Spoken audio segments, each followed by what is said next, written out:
Hi ಎಲ್ಲರೂ ನಮಸ್ಕಾರ. ಇವತ್ತಿನ ಒಂದು ವಿಡಿಯೋದಲ್ಲಿ ನೀವು ಕಟ್ಟುವಂಥ ಒಂದು ಮನೆ ಮತ್ತು ನಾಲ್ಕನೇ ಮನೆಯಲ್ಲಿರುವಂಥ ಒಂದು ಗ್ರಹ, ಇದರ ಮೂಲಕ ನಿಮ್ಮ ಒಂದು ಮನೆ ಯಾವ ಥರ ಇರುತ್ತೆ ಅಂತ ವಿಡಿಯೋದಲ್ಲಿ ತಿಳ್ಕೊಳ್ಳೋಣ. ನೀವು ಕಟ್ಟುವಂಥ ಒಂದು ಮನೆ ಮತ್ತು ನಾಲ್ಕನೇ ಮನೆಯಲ್ಲಿರುವಂಥ ಒಂದು ಗ್ರಹ, ಇದು ನಿಮಗೆ ತಿಳಿದ್ರೆ ನಿಮಗೆ ಗ್ರಹ ಜ್ಞಾನ ಸ್ವಲ್ಪ ಗೊತ್ತಾಗುತ್ತೆ. ನೀವು ನಿಮ್ಮ ಸ್ವಂತ ಜಾತಕನ ನೋಡಿಕೊಂಡು ನೀವು ಮನೆ ಕಟ್ಟಬಹುದಾ ಇಲ್ವೋ, ಅಥವಾ ನಿಮ್ಮ ಮನೆ ಯಾವ ಥರ ಇರುತ್ತೆ ಅಂತ ಡೀಟೇಲ್ ಆಗಿ ತಿಳ್ಕೊಬೋದು. ಅದು ಯಾವ ಥರ ಅಂತ ನೋಡೋಣ. ಉದಾಹರಣೆಗೆ ಇದು ಲಗ್ನ ಅಂತ ತಿಳ್ಕೊಳ್ಳೋಣ. ಲಗ್ನ ಅಂದರೆ ಇದು 1ನೇ ಮನೆ. ಲಗ್ನದ 4ನೇ ಮನೆ ಅಂತ ಹೇಳಿದ್ರೆ 1, 2, 3, 4. ಇದು 4ನೇ ಮನೆ. 4ನೇ ಮನೆ ಅಂತ ಹೇಳಿದ್ರೆ ನೀವು ಕೊಟ್ಟಂಥ ಒಂದು ಮನೆ, ನೀವು ಕೊಟ್ಟಂಥ ಒಂದು ಮನೆ ಗೃಹ ನಿರ್ಮಾಣದ ಬಗ್ಗೆ ಹೇಳ್ತದೆ. 4ನೇ ಮನೆ ಚೆನ್ನಾಗಿದ್ರೆ ನೀವು ಒಳ್ಳೆ ಮನೆಯನ್ನು ಕಟ್ತೀರ ಅಂತ ಹೇಳ್ಬೋದು. ಇಲ್ಲಿ 4ನೇ ಮನೆಯಲ್ಲಿರುವಂಥ ಒಂದು ಗ್ರಹಗಳ ಪ್ರಕಾರ ನಿಮ್ಮ ಮನೆ ಯಾವ ಥರ ಇರುತ್ತೆ ಅಂತ ನೋಡೋಣ. ಉದಾಹರಣೆಗೆ ಇಲ್ಲಿ ಏನಾದರೂ ಸೂರ್ಯ ಗ್ರಹ ಇದ್ರೆ ನಿಮ್ಮ ಮನೆ ತುಂಬ ಒಂದು ಸ್ಮಾರ್ಟ್ ಆಗಿರ್ತದೆ. ಸೂರ್ಯ ಇದ್ರೆ ಮತ್ತೆ ನಿಮ್ಮ ಮನೆ ಬೇರೆಯವರಿಗೆ ತುಂಬಾ ಅಟ್ರಾಕ್ಷನ್ ಆಗಿ ತೋರ್ತದೆ. ಮತ್ತೆ ಸ್ವಲ್ಪ ನಿಮ್ಮ ಮನೆ ತುಂಬಾ ಫೇಮಸ್ ಆಗಿರ್ಲಿಕ್ಕೆ ಚಾನ್ಸ್ ಇರುತ್ತೆ. ಯಾವ್ದಾದ್ರು ಒಂದು ಕಾರಣಕ್ಕೆ ನಿಮ್ಮ ಮನೆ ಸ್ವಲ್ಪ ಹೆಸರಿರ್ತದೆ ನಿಮ್ಮ ಮನೆಗೆ. ಮತ್ತೆ ಸೊಸೈಟಿಯಲ್ಲಿರುವಂಥ ಜನರು ನಿಮ್ಮ ಮನೆಯನ್ನ ಗುರ್ತಿರ್ತಾರೆ. 4ನೇ ಮನೆಯಲ್ಲಿ ರವಿ ಇದ್ರೆ ಮತ್ತೆ 4ನೇ ಮನೆ ರವಿ ಇದ್ರೆ ನಿಮ್ಮ ಮನೆಯಲ್ಲಿ ಸರ್ಕಾರಿ ಸಂಬಂಧಿತ ಯಾರಾದ್ರೂ ಇರ್ಬೋದು, ಹುದ್ದೆಯಲ್ಲಿ ಇರುವಂತ ಯಾರಾದ್ರೂ ಇರ್ಲಿಕ್ಕೆ ಚಾನ್ಸ್ ಇದೆ 4ನೇ ಮನೆಯಲ್ಲಿ ಸೂರ್ಯಗ್ರಹ ಇದ್ರೆ. ಮತ್ತೆ 4ನೇ ಮನೆಯಲ್ಲಿ ಸೂರ್ಯಗ್ರಹ ಇದ್ರೆ ನಿಮ್ಮ ಮನೆಯಲ್ಲಿ ನಿಮ್ಮ ತಂದೆಯ ಅಧಿಕಾರ ಜಾಸ್ತಿ ಇರ್ತದೆ. ನಿಮ್ಮ ಮನೆ ಸಿಂಪಲ್ ಆಗಿರ್ತದೆ, ಬಟ್ ನೋಡ್ಲಿಕ್ಕೆ ತುಂಬಾ ಬೇರೆಯವರಿಗೆ ಅಟ್ರಾಕ್ಷನ್ ಆಗಿರ್ತದೆ 4ನೇ ಮನೆಯಲ್ಲಿ ಸೂರ್ಯ ಇದ್ರೆ. ನಂತರ 4ನೇ ಮನೆಯಲ್ಲಿ ಏನಾದ್ರು ಚಂದ್ರಗ್ರಹ ಇದ್ರೆ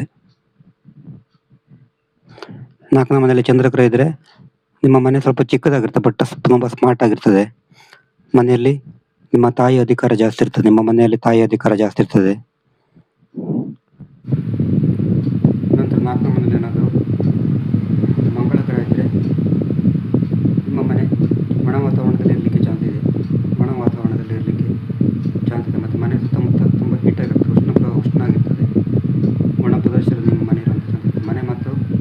ಮನೆ ಕೂಡ ತುಂಬ ಸಿಂಪಲ್ ಆಗಿರ್ತದೆ. ಮಂಗಳ ಇದ್ರೆ ನೋಡಲಿಕ್ಕೆ ತುಂಬ ಅಟ್ರಾಕ್ಟ್ ಇರ್ತದೆ. ಮತ್ತು ನಿಮ್ಮ ಮನೆಯಲ್ಲಿ ನಿಮ್ಮ ಸಹೋದರರ ಒಂದು ಪಾತ್ರ ಹೆಚ್ಚಾಗಿರ್ತದೆ. ನಂತರ ಇಲ್ಲೇನಾದರೂ ಬುಧ ಗ್ರಹ ಇದೆ, ನಿಮ್ಮ ಮನೆ ನೋಡಲಿಕ್ಕೆ ತುಂಬ ಚೆನ್ನಾಗಿರ್ತದೆ. ನೋಡಲಿಕ್ಕೆ ತುಂಬ ಯಂಗ್ ಆಗಿರ್ತದೆ. ನೋಡಲಿಕ್ಕೆ ಬೇರೆಯವರಿಗೆ ತುಂಬ ಯಂಗ್ ಲುಕ್ ಆಗಿರ್ತದೆ ನಿಮ್ಮ ಮನೆ 4ನೇ ಮನೆಯಲ್ಲಿ ಬುಧ ಗ್ರಹ ಇದೆ. ಮತ್ತು 4ನೇ ಮನೆಯಲ್ಲಿ ಬುಧ ಗ್ರಹ ಇದ್ರೆ ನಿಮ್ಮ ಮನೆ ಸುತ್ತಮುತ್ತ ಗ್ರೀನರಿ, ಹಸಿರು ವಾತಾವರಣ ಜಾಸ್ತಿ. ಎಲ್ಲಿ ನೋಡಿದ್ರು ಹಸಿರು ವಾತಾವರಣ ಇರಲಿಕ್ಕೆ ಚಾನ್ಸ್ ಇದೆ 4ನೇ ಮನೆಯಲ್ಲಿ ಬುಧ ಗ್ರಹ ಇದ್ರೆ. ನಂತರ 4ನೇ ಮನೆಯಲ್ಲಿ ಏನಾದರೂ ಶುಕ್ರ ಗ್ರಹ ಇದ್ರೆ ನಿಮ್ಮ ಮನೆ ತುಂಬ ಲಕ್ಸುರಿ ಆಗಿರ್ತದೆ, ದೊಡ್ಡ ಮನೆ ಆಗಿರ್ತದೆ. ಲಕ್ಸುರಿ ಆಗಿರ್ತದೆ ಮನೆಯ ಒಳಾಂಗಣದಲ್ಲಿ ತುಂಬ ಒಂದು ಲಕ್ಸುರಿ ಐಟಮ್ಗಳು ಇರ್ತದೆ. ಬೇರೆಯವರಿಗೆ ನಿಮ್ಮ ಮನೆ ನೋಡಲಿಕ್ಕೆ ತುಂಬ ಅಟ್ರಾಕ್ಷನ್ ಆಗಿ ತೋರ್ತದೆ. ಮತ್ತು ನಿಮ್ಮ ಮನೆಯಲ್ಲಿ ಸ್ತ್ರೀ ಇರುವಂಥ ಜಾಸ್ತಿ ಸಂಭವ ಇರ್ತದೆ. ಸ್ತ್ರೀಯರು ಹೆಚ್ಚಿರುವ ಸಂಬಂಧ ಇರ್ತದೆ 4ನೇ ಮನೆಯಲ್ಲಿ ಏನಾದರೂ ಶುಕ್ರ ಗ್ರಹ ಇದ್ರೆ. 4ನೇ ಮನೆಯಲ್ಲಿ ಏನಾದರೂ ಗುರುಗ್ರಹ ಇದ್ರೆ ನಿಮ್ಮ ಮನೆ ದೊಡ್ಡದಾಗಿರ್ತದೆ, ಬಹಳ ವಿಶಾಲವಾಗಿರ್ತದೆ.